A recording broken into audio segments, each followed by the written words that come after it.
So in our graphic again here, the map, we're going to go across the Sinai, and we're going to turn south and go through the mountains to the Red Sea crossing site. That's our destination.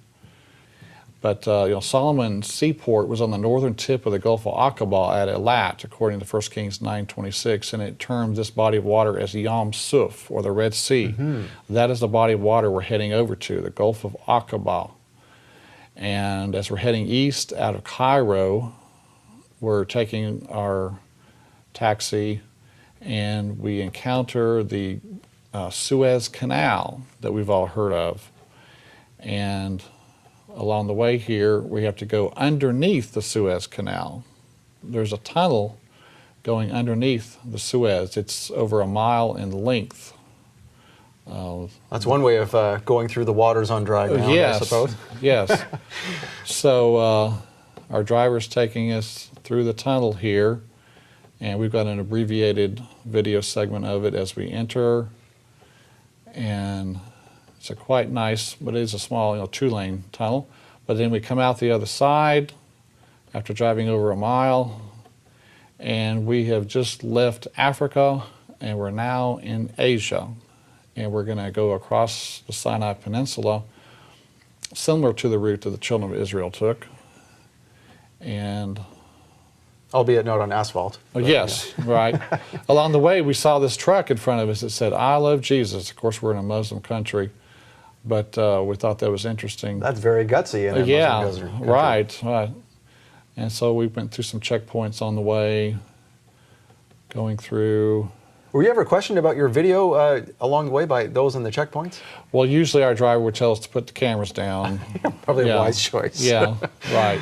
We don't want to be hauled off to jail. No. So along the way, you see all the flat terrain. This would enable them to travel more quickly across the Sinai. They want to get out of Dodge as fast as possible. Mm-hmm.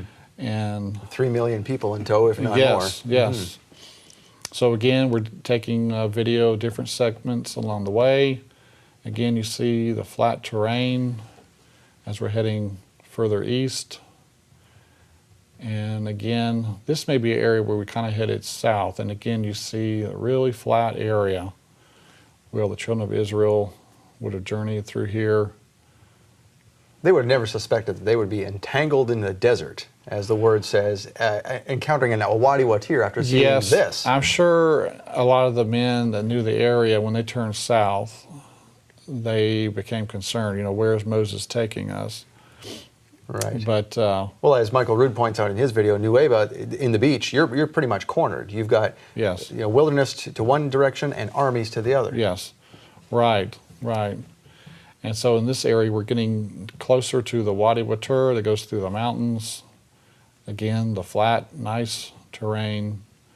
And here's the beginning of the Wadi Watur. It's a wider area, but you see the mountains on the right and the left. Mm. And plenty of room through here. It's a nice, generous, wide area. You almost wonder if they thought, great, we're going to be hidden in here, and that's going to be a good thing. Yes. But was not the case. They found out later, they came to a stop. So here's the wadi we're going to travel through to get to the large beach there. And this is where it will exit later. Mm. This is from Google Earth. Can you imagine getting millions of people through there? That would have been a feat in itself. It became tight at some point, but in the distance we see the mountain we'll head to later in our next segment, Mount Sinai over in Saudi Arabia. But you can see the orientation of the crossing site to the Mount Sinai in this graphic here. So here we are, we're going through the Wadi Watur. We see the mountains. This is a nice wide area that we stopped.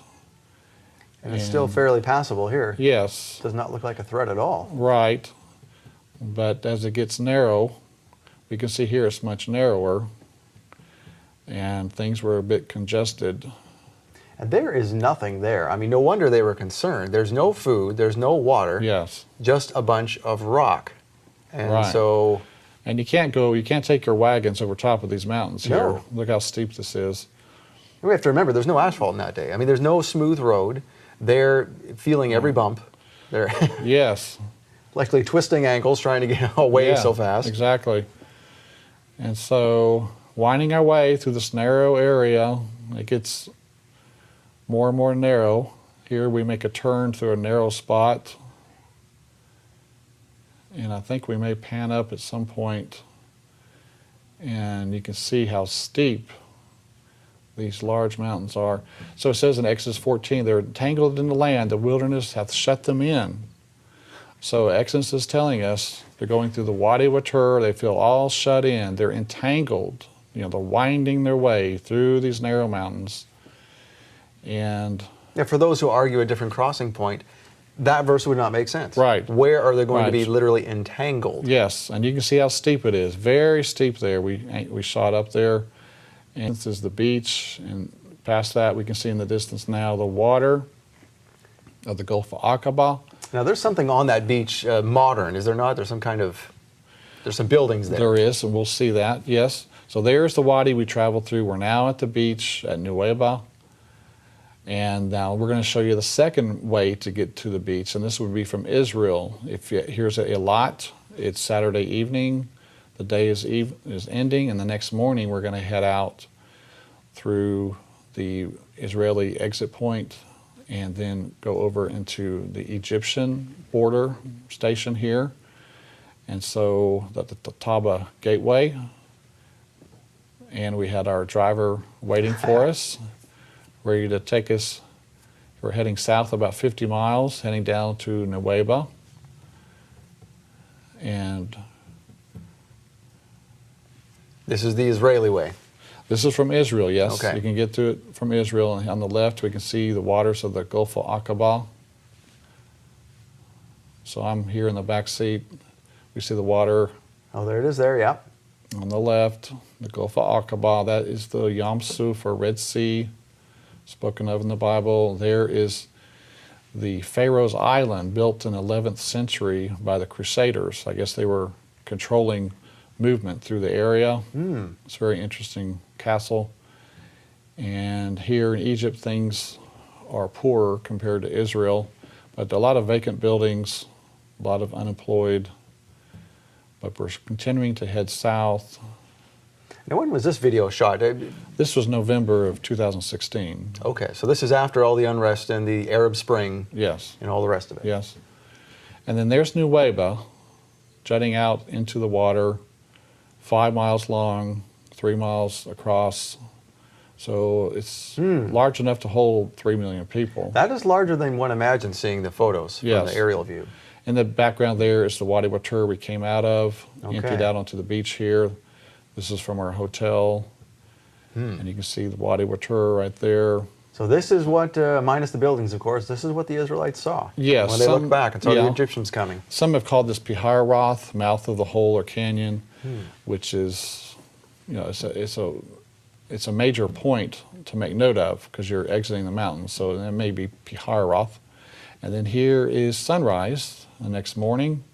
You can see the beautiful mountains over there in Saudi Arabia and the sun coming up over the mountains. So very interesting. It's nice to be right there at the Red Sea crossing. And here we're panning across. You can see the mountains of Saudi Arabia. So that's where they are going, but they have no idea how they're going to get across. How they're Can gonna you do it. imagine being on that beach, looking Yes. at that, saying, Moses, what have you done? No wonder they thought that we're Yes, dead. right. But of course, Moses had full faith in God, that God would do something. He didn't know exactly what. But so here we are, taking a look, heading. That's a viewing to the north. Our guide wanted us to come to his house for breakfast. He had his goats out front. Oh, Trusty old goats that eat the trash. And so our driver here on the left, we're here at Nuweiba.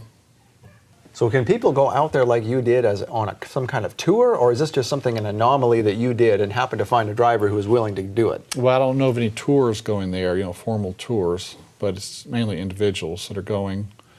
We had to go through like 6 checkpoints to get to this spot. So you've got to be dedicated. You've got to have Yeah. a reason for going out Yes, and there's so much military there on the way to the Nuweiba, it can turn off a lot of visitors, tourists, I think. And that's what one of the hotel owners said. So here, our guide was giving us some tea, and then we headed out from here. We were going to head over to the pillar that marks the spot there Ah, okay. at Nueva. And you can see the poor area of town, the Bedouins living. Now this is the pillar that has been eroded over time, not the Yes. ones that the Saudis found on the other side, which was pretty much intact. Right, this will be the Egyptian pillar we're heading toward. And it was found lying in the water. Here we can see it in the distance next to the road in the center of the video.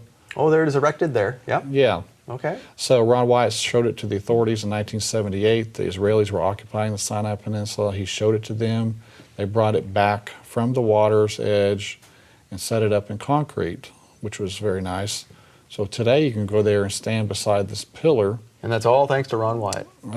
Yeah, Essentially. And Solomon, who erected it to start with. Of course, yeah. So, the matching column on the Saudi Arabian side had Hebrew writing on it still when Ron found it in 1984 that said Solomon, Pharaoh, Yahweh, death, Mizraim, which means Egypt, water, Edom. So this was a marker marking the Red Sea crossing spot. Oh, and someone has made their own markings on it, yes, apparently. unfortunately, but modern graffiti. But Solomon's seaport, Elath, was 50 miles to the north there at modern-day Eilat. And so Solomon, this was his area. This was his neighborhood. And so 400 years after the fact, he had these columns erected to mark the spot of the Red Sea crossing. He knew full well where this event took place. So that must have been passed down from family to family. Yeah, sure. Yep. So it's a 16-foot red granite Phoenician-style column. Beautiful.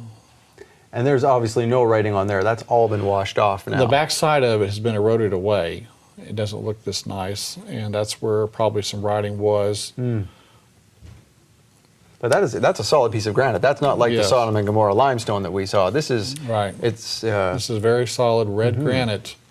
It's very beautiful. So from here, we can get a look at where this is in relation to the water. It's set back. The water's a couple hundred yards away.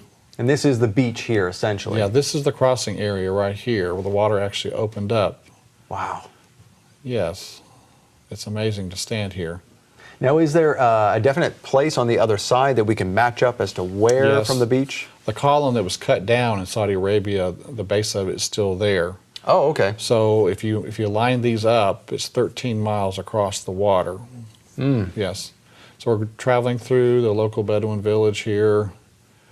But up to the north, before we head down to the crossing site, up to the north is Migdal, or fortress, that is at the narrowest point where the water and mountains come together, is this fortress. And I imagine it was designed to limit the travelers going up and down through the beach there, heading north or south. And so this was some type of Egyptian fortress designed to control movement through the area. And inside the fort here, they had a nice well dug that would serve the soldiers here in the nice fort. And so some of the locals were following us in here, and they were showing us this well that the soldiers would have used. And some kid sitting precariously on the edge. Yeah, I'm afraid they might fall in there. And so we can look down and we can see a little bit of the water. And so that would have served them. So this was probably Migdal. And now we're getting ready to head back south to the actual crossing site. And here you can see the beach where the waters opened up. We're standing at the exact spot. Wow. Yes, and the mountains of Saudi Arabia in the distance. Did your knees get weak sitting there? Was it an awesome thing It was to quite behold? incredible, yes, to be there. And so in the foreground, right in front of us here, is a melted beach where the sand and the stones were literally melted together like concrete. Really? This is not loose sand. This is a melted beach which the pillar of fire created when it stood here. So Separating the Egyptian army Yeah. from the fleeing Israelites. yeah. So again, this is more evidence, that confirms the location My here. goodness. Now, how did you find out about that? I had heard about it, and then I saw it myself. So here it is. You see, this rock is just infused in with the sand and the little rocks there, and this is all hardened. This is like concrete. That is amazing. Jason here is stepping on it. It's very solid. This is a different area. How did the locals explain this? I asked the hotel owner was here with us that we know, and he says, I've never seen this before. His hotel's in a different area, but he was amazed at what he saw. So, well, there's the evidence right there. It's solid. Right. And so a piece of it was broken off for us to look at, and you can see up close here, all the little rocks and the sand, they're melted together, infused by the pillar of fire. And this goes on for some ways. This isn't just one little spot. And so Ron Wyatt went scuba diving out there, and various things have been found in the water. You can see human femur bone that is coral encrusted, which would be something you would expect. And on the left here, we see a normal one. On the right, you see the coral encrusted femur from one of the soldiers. On the top left, you see a human rib cage stuck in the coral. Now, what about people who say, "Oh, this is table coral"? It's not, because it has metal in it. And so here's a horse's hoof. It's shriveled up when they took it out of the water. It's shriveled up. So again, we have horse parts, human parts. What are we seeing here? What is this coral? And so this is coral standing on an axle, and it has a raised center hub with spokes going outwards. Here's another round chariot with a raised center hub and then spokes going out, and it's got a round shape to it. Again, it's covered in coral. Do some people say that these are just modern shipwrecks? Some people have said that, but again, this agrees totally with the design of the chariot wheels. With the raised center hub and using metal detectors, there is metal in the center. There are spokes going out. This is a 4-spoke wheel with 3 spokes left. 4-spoke wheels, 6-spoke wheels, and 8-spoke wheels are found here. Of course, using the metal detector, like he's demonstrating here, all of the hubs here contain metal, and that is the design of the Egyptian chariot wheel with the metal center hub. Now here is a gold-plated wheel. There were 600 choice chariots used in the Exodus, we're told, so you would expect to find 1,200 chariot wheels here with gold. And this one is special. It's gold-plated, and 2 or 3 of these were found by Mr. Wyatt. Now we see a more shallow area where the Red Sea crossing took place. It's shallower here compared to the north and compared to the south. It's still deep. It has to be a deep area. It's 2,800 feet deep, but that gives you a 4% grade, which is manageable. Over in Saudi Arabia, you see the remains of the pillar that was found there on the Saudi Arabian side. It was cut down by the Saudi authorities. It had Hebrew writing on it. We don't know where it is. But there in the Saudi waters, Viveka Ponton went scuba diving, and she found this beautiful chariot wheel in the Saudi Arabian waters. So you have chariot parts on the Egyptian side, chariot parts on the Saudi Arabian side. So, but it's not the crossing site. It couldn't be. That's what the critics would say. But the evidence is here. It's real. So we rented a boat and went out with a Rove, a remote operated vehicle. Had a 100-foot tether, and so we were going to do some little inspecting ourselves. This is a submarine camera. Yes, for a few hours. And we didn't have days and weeks to do this. We had a few hours. We rented the nice boat here to take off. We headed down toward the south end of the beach. We're headed toward that area, and you can see the waters extending over to Saudi Arabia in the distance. And so were you stopped by the Saudi authorities like Leonard Muller was? Sometimes they do, yeah. If they suspect you, they'll come over and see what you're up to. But so now we're in the approximate area, and we're gonna throw the drone into the water. So you closest to which land is that there? We're close to Egypt close here, to Egypt. Saudi, Sinai Peninsula. So we're getting it ready for another launching here. So here's the camera. It's got 3 propellers. And it's giving us a live feed back up into the boat. And so that day we were able to see something that looked round, but we couldn't confirm that it was a chariot wheel. So here we're launching it, and then here's an instant replay on board the Rove. the ropes videoing this, and so we're down in the water. So where you are is not that deep where you are right here. Right, Close to it's the not land. that deep, yes. And so you can see some coral parts here. But again, coral doesn't grow on sand. There That's has true. to be It has something for it to attach grow on. something, yes. So obviously there has to be something down there. Yes. But this area is very remote. I wouldn't imagine that it's, pieces from from modern humans, because why would they be there? There's nothing there. Yes. So some of these objects here may be from the Pharaoh's army. We can't tell for sure. This is fascinating. So we have the video from the Red Sea crossing. Thank you for showing us your trip down there. After the break, we are going to come back and talk about Mount Sinai, what's on the other side of the Red Sea crossing. So we look forward to that. For more than 20 years, Ron Wyatt spent his life and his life savings on researching and finding the real Mount Sinai, Sodom and Gomorrah, Noah's Ark, and the Ark of the Covenant. We're with Kevin Fisher from Ark Discovery International, and we meant to get into something before the break, and that was Kadesh Barnea. We're going to talk a little bit about that and then get into Mount Sinai. But tell us about Kadesh Barnea. This is the second location where Moses struck the rock. Okay, hold on. Wait a minute. Yes. Second right. location. Yes. What's that about? Well, the first location was at Mount Sinai. Okay. He was told to strike the rock, which he did. It split, the water came out. Well, they moved over to the Kadesh Barnea area, and he was told to speak to the rock. But instead, out of basically anger, he struck the rock, and the water came out.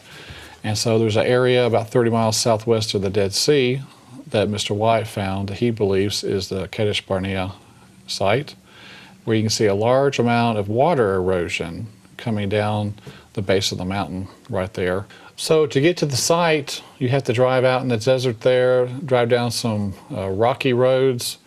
And in this first image here, we're getting out of our rental vehicle, or Avis. I'm sorry, Avis. But going down these little rough roads, and we finally got to a stop. We couldn't go any further. And so you walk about 2 miles through the desert to get to this mountainous area. Okay. In the distance is the area we'll be taking a look at, but you can see it's rather flat out here. This would have been kind of the area where the children of Israel would have camped. Plenty of level area here. And then this is a site where the water erosion is. You can see someone standing here. To the right of this individual is the site we'll be taking a look at where there's the most water erosion. But this is the site where Moses struck the rock. Now, in the next slide here, we can see a large amount of erosion coming down the mountain. It's eroded away. Okay. This rock, I mean, these are large cutouts in the rock caused by a lot of water. This isn't a trickle of water, but a real gully washer coming down here constantly, eroding away the rock into channels. There's actually large channels here as deep as 6 feet going down. And in the distance here in the left were the individuals next to the stone. That is a baffle rock stone, they call it, where it was approximately 6 feet deep there, the channel that was being cut out, and the children of Israel stuck this rock down in the channel to force the water out, to spread out the water, basically. Okay. Like a dam, essentially. Yeah. Okay. So here you can see the eroded areas. Still some pools there? Yeah, these are deep. Apparently there had been a light recent rain here in this particular case when we were there. And again, you can see more of the eroded areas of the rock, more evidence of a large amount of water creating these deep channels coming down. And here we're looking down the side of the rock here, more of the deep channels. So is this recognized by anyone as being this site? It's not officially recognized. Again, this is one of the discoveries that's not recognized by the majority. And the next slide here, we see the deep channel, about 6 feet deep, where the baffle rock was placed in here, strategically placed. It's a wedge-shaped rock, forced straight down in there. And then here's the back side of it. You can see again. Oh, that is a massive stone when you see it from that angle. It's very large, and it's wedged vertically in there, like it was placed by the human hand in some way or another. Yeah. So, and just above this, we'll take a look to the right of this, but again, you can see the baffle rock, and then where the water would have run downhill out into the encampment to give refreshing water to the children of Israel. Now, have there been any artifacts found out there, like some pottery and things? Well, Ron Wyatt did find some pottery, grinding millstone out there. So artifacts have been found in the encampment area. So regardless of what you want to believe, people did live there at some Yes, point. there's evidence, yes. And using Ron's subsurface interface radar and gold detecting equipment, he did find an area where he was getting a reading for gold, where some of the people could have been buried in that encampment area. Oh, so this so they wore their gold, and so this is a cemetery. After they were buried, they wore their gold to their death. So some were buried with their gold. So again, this is a distant view. We can see way out in the valley there, and just above this site, above where the baffle rock is, we can see an area in this spot. This is probably 40 feet from the baffle rock. And this area here, this appears to have been the area of the source of the water that was coming out.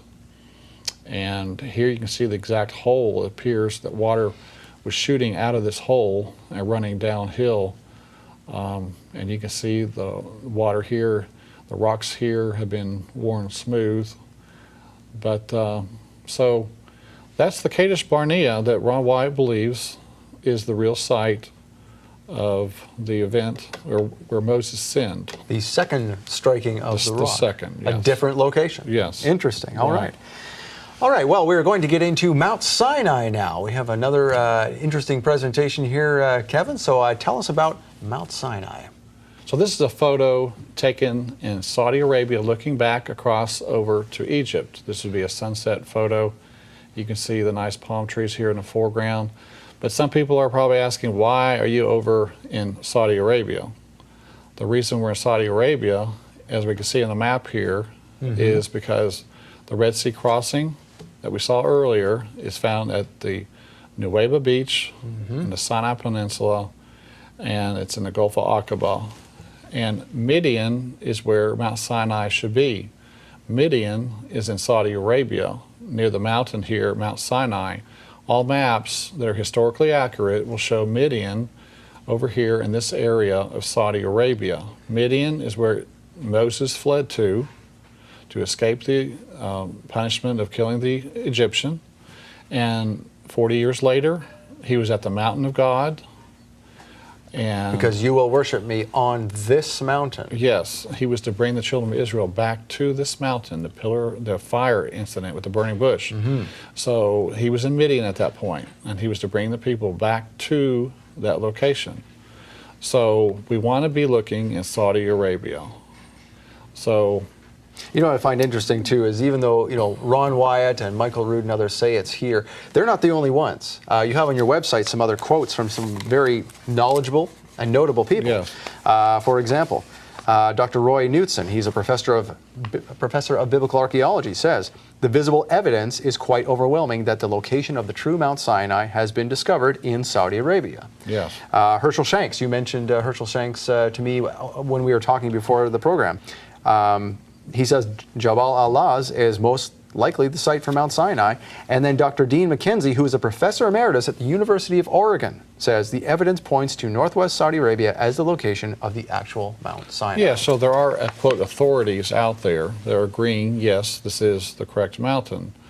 And this is the place where Ron, he crossed the border in 1984 on foot from Jordan into Saudi Arabia, he and his sons, and they walked through the desert. It was a very strenuous hike for them, and that's when he was taken prisoner, supposedly, being accused of being an Israeli spy.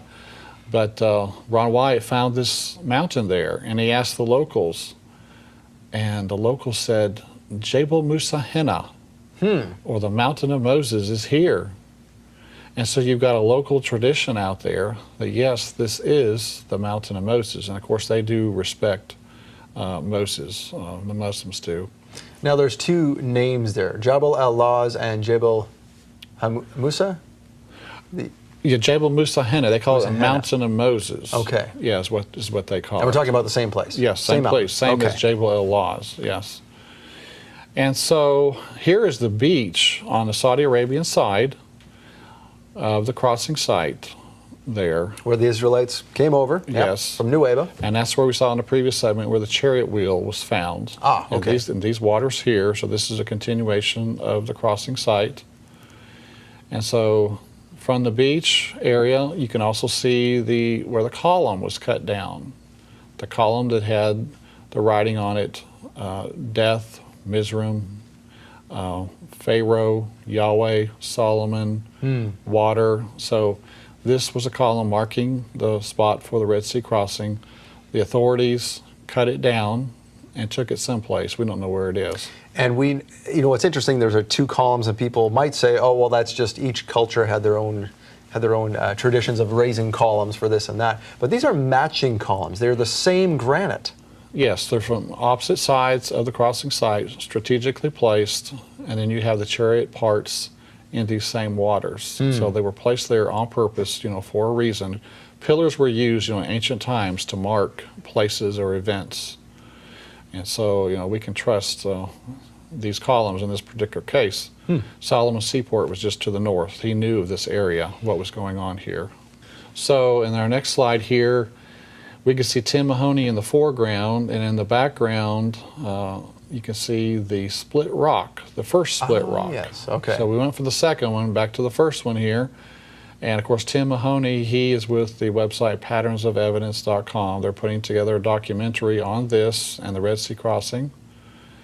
But you can see in the distance the split rock on top of a 300-foot tall hill. The split rock is 50 feet in height. It's a very prominent rock. Now in Numbers 20:11, and Moses lifted up his hand, and with his rod he smote the rock twice, and the water came out abundantly, and the congregation drank, and their beasts also. So God provided for them. He gave them provision. And water for 1 million people. Yes. And probably several million so animals. Probably 3 million people, plus their livestock. So some people have been able to make it over there. The country is closed. You cannot get a tourist visa. So to get into the country is very difficult. And then getting out to the site, you have to have permits usually just to get to that area. But here you can see the split rock where you can see a large amount of water erosion. A large amount of water erosion coming down from the rock. In the foreground here, you can see channels being cut into the rock. The water has eroded the rock to a smooth surface here. And this is the rock that in modern Western times that Jim and Penny Caldwell, the Bedouin have always known this is here, but this is where Jim and Penny Caldwell discovered this one. Yes. After Ron discovered the mountain, Jim and Penny went out there and they also found this rock. So very, very large rock. The split in the rock is so large you can actually walk through it. And a large amount of water erosion inside the rock itself. Here you can see how it stands out prominently above the peak there. And so here you can see the split in the rock where a person could walk through it. When God split it sure split, and then the water erosion coming up out of there, spewing up, it created more space probably in the rock, eroding it away. And you can see water erosion coming down from the rock. Yeah, and even if you saw this and you were a skeptic and said, well, that rock has always been split, it's just it's a natural outcropping, and that erosion is wind erosion, well, you're not going to have wind erosion flowing down in a pattern similar to what water would create. Yes, this is definitely water erosion coming down. Again, this is a desert area, very little rainfall at all out here, and yet all this water erosion you can see on the rocks coming down from this giant split rock. So God did provide water for them lovingly, even though they were impatient and rebellious, kind of like us, I guess. Aren't we all? Yes. Yeah. So in our next slide, you can see Ross Patterson. He's standing next to the split there in the rock. Now, those who are not familiar with Ross Patterson, who is he in relation to all of He's this? a friend of mine in New Zealand who Okay. also promotes Ron Wyatt's work. Oh, very and his good. presentations, and he was able to make it out there. And so our next slide, we can see the altar Jehovah Nissi in the foreground. And in the background, we can see the split rock once again standing up. Very prominent rock in the background. And so this is an altar of some this kind mentioned here. in the Bible, yes, this altar. So again, this is matching the biblical account once again. And there's also some circular rock formations. I don't know if they held the bottoms of the tents down or something, but you see some round rock formations where the children of Israel were encamped in this So area. that's similar to what we find in North America with the Cherokee Indians and such across the country, that in certain areas where they would camp, there's these circles where their tents were. Okay, yeah. At different times of the year, yeah. Sure, yeah. So over on the other side of the mountain is the front of Mount Sinai, and you can see in the distance the blackened peak of the mountain. Once again, the Bible says that the mountain was a smoke. It was on fire. And so the mountaintop here is blackened. When you walk up to the top of the mountain, several people have, you turn the stone over, the top of it's black, the bottom of it is brown. Really? So there's evidence that it was burned on top, and the natural color is on the bottom, and it's brown. Now that answers a question I was going to ask, and you've already answered it, because I have heard a secondary theory that this is just a different type of rock. It's a black rock that happens to have this line right at a certain point near the peak. Yeah, but that's not the case. Yeah, this is a burned mountaintop because underneath it, it is brown material. So it's actually a day hike to make it to the top of the mountain and to make it back down. Strenuous walk. But people have been up there and they've seen the blackened, burned. And that is the tallest mountain in the area. It is. The upper 2/3 of Saudi Arabia is the tallest of mountains, and that's another clue that ancient historians have said, that it was the tallest of mountains in Midian, and that's what it is. Here it is from Josephus. We were just looking at that now. So Yeah. Josephus said that Mount Sinai was the highest of mountains in the city of Midian, which is just outside of Al-Bad. Yes, Al-Bad is 15 miles to the south. Okay. And Al-Bad is where Jethro is from. On some maps, you'll see the name Jethro next to Al-Bad. And the caves of Moses are there also at Al-Bad. And also Philo said that Mount Sinai was located east of the Sinai Peninsula and south of Palestine, which Yes. puts it again in this Right. vicinity. Again, we're in the correct location. So you have all these ancient historians identifying the site, and you have the Bible saying Mount Sinai in Arabia, Galatians 4.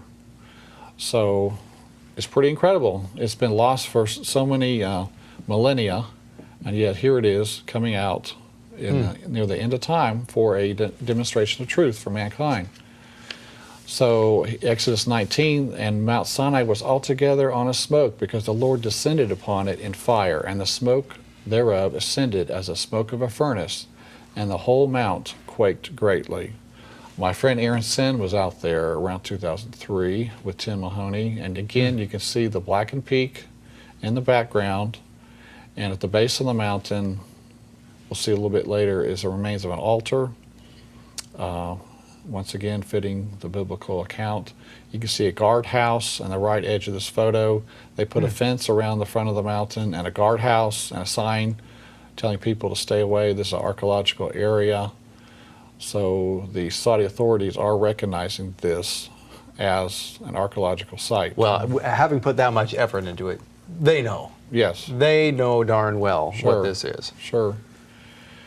And then another photo here from a distance further back from the mountain. You can see, again, the encampment area, and the left side of the photo in the distance, that's an area where Elijah's cave is. And here in the very center of the photo is Elijah's cave. It's in a shadow, but it's in the kind of the very center of the photo here. Oh, yeah. Yeah, you can see it there. Yeah. And he, Elijah, arose, he did eat and drink, and went in the strength of that meat 40 days and 40 nights unto Horeb, the mount of God, and he came thither unto a cave and lodged there. 1 Kings 19. Now, how many people would catch on to that this is the same? Because we hear of Elijah's cave, but normally you wouldn't tie the two together. You wouldn't stop at Mount Horeb. Oh, yes, that's right. This is the same place. You know, it's funny Right. that it's just all in the same Right. area. Everything matches here, you know, the biblical account. And this is taken from inside the cave, and we're looking out into the valley below. This is quite a photograph here. Wow. Now there in the photo you can see that's the Saudi government's buildings, is it not? Well, actually, those are Bedouin buildings Bedouin out buildings, in the okay. far distance. But just in front of that, toward the mountain a little bit, is the fencing they put up, the Okay. Saudi authorities, to keep people out. And there's all kinds of things down there. There's even a modified corral of types. There is, remains of an altar, remains of pillars at the base of the mountain. Here's another photo of the cave. It's not real deep, but nevertheless it is something to provide shelter from the rain and so forth. Now, Google Earth, you can look about 20 miles southwest of here and you can see Elim. Elim was where there were 12 wells and 70 palm trees, we're told. And if you go there today, there's still 12 wells at this site. So this is no doubt Elim. Yes, so this is again confirmation we're in the right area. And it's on the right trail. It's on Yes. on the way, is it not? Yes, it is, right. And so we're back at Mount Sinai again, and Ross Patterson is pointing to a spot in the distance. This is where the golden calf incident took place. We're going to see that shortly. But this will give you an idea of how Moses is coming down the mountain, and he could have seen the dancing and the apostasy taking place. And of course, his anger became hot, righteous indignation against the apostasy of the people. In Exodus 32, and it came to pass as soon as he came nigh unto the camp, that he saw the calf and the dancing, and Moses' anger waxed hot, and he cast the tables out of his hands and brake them beneath the mount. So that's what he saw. And here we can see, this is an aerial view of the large rocks where the golden calf was placed on top of this.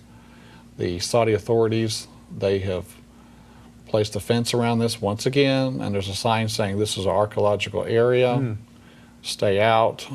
And the clue is that there are paintings on the side that are not indicative of that area, are they? That's right, you've been there, I guess. I've seen photographs. Okay. Yeah. So here we are. This is a closer shot of it.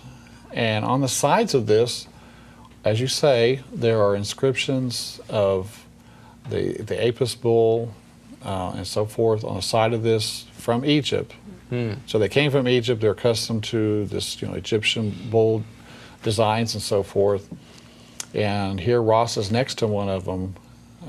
And that is not native to that area. Right, That's right. the key. The Saudi locals, do not draw this type of Egyptian drawing on the rocks, in their area. So this is something brought over from Egypt, these designs and so forth.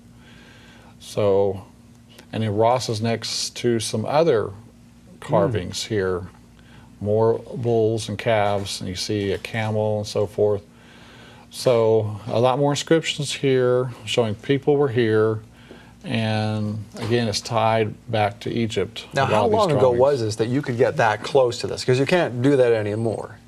Right, you can't get a tourist visa. You have to get some sort of special permission from the government. You can't just send in an application for a tourist visa. You have to get a special permit, and that's extremely difficult. And you would have to hop the fence now, too, to get this kind of photograph. Yes, to get inside some of these areas, you can go around the fence. Some of them have. But of course, they're not damaging anything. They're keeping everything pristine. So, and here's some more drawings Ross is next to. This is out in the encampment area. Oh, so this is not at the altar itself. There are more of these. These are a little bit away from the actual golden calf altar. These right here. Okay. Yeah. And then this is Dr. Kim, who was out there, went out there 12 times. He worked for the Saudi prince, and he found numerous drawings out here also. He also found these artifacts, incredible amount of pottery and so forth in the encampment area. And he was wasn't he a personal physician to the king? He was to one of the princes, yes. The princes. Yes. And then he found, if you can see here, the arrow's pointing to a menorah. Wow. He found a inscription of a menorah where it was actually made there, Mount Sinai, the golden candlestick. So this is where it was made, and this is the oldest image ever of the menorah or golden candlestick. And again, he even found it there. Even if you were to argue that, what would a Hebrew inscription be doing in the middle of a Muslim Arab country? Exactly, yeah. This is showing the Jewish roots of these drawings out there and of the people that were there. And then Ron Wyatt found this millstone in the encampment area. Once again, evidence of the people occupying, and this would have been used with manna, grinding up some.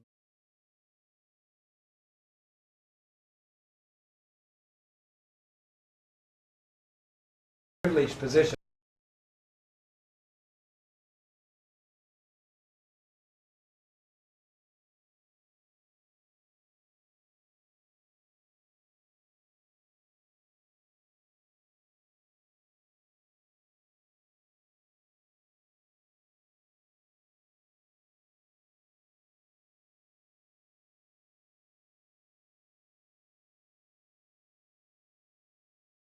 $12 days, 13 days, 14 days. And you were able to talk to the people and discuss their beliefs. The people there know what everything is, correct? Exactly. All local peoples, they believe this place is, they call it the Moses Mountain.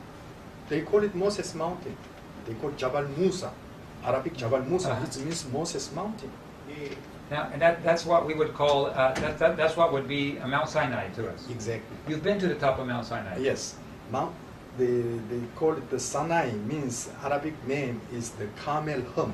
Kamel Ham. Yes. If you go to that the mountain, what you call the crest, Uh-huh. and this looks like Camel Hum. Camel Hum, there is a single hum, and there is the double hum.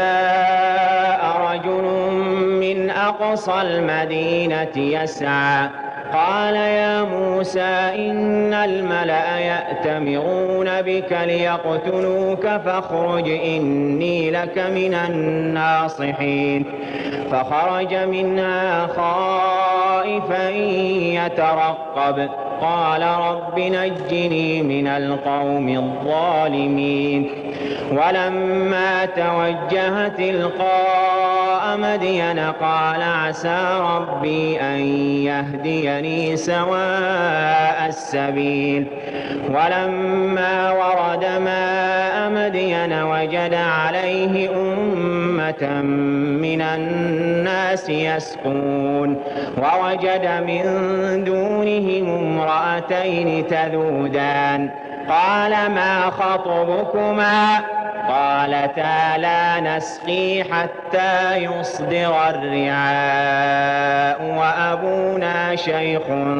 كبير فسقى لهما ثم تولى إلى الظل فقال رب إني لما أنزلت إلي من خير فقير فجاءته إحداهما تمشي على استحياء قالت إن أبي يدعوك ليجزيك أجر ما سقيت لنا فلما جاءه وقص عليه القصص قال لا تخف نجوت من القوم الظالمين قالت إحداهما يا أبت استأجره إن خير من استأجرت القوي الأمين قال إني أريد أن أنكحك إحدى ابنتي هاتين على أن تأجرني 8 حجج فإن أتممت 10 فمن عندك وما أريد أن أشق عليك ستجدني إن شاء الله من الصالحين قال ذلك بيني وبينك أيما الأجلين قضيت فلا عدوان وأنا علي والله على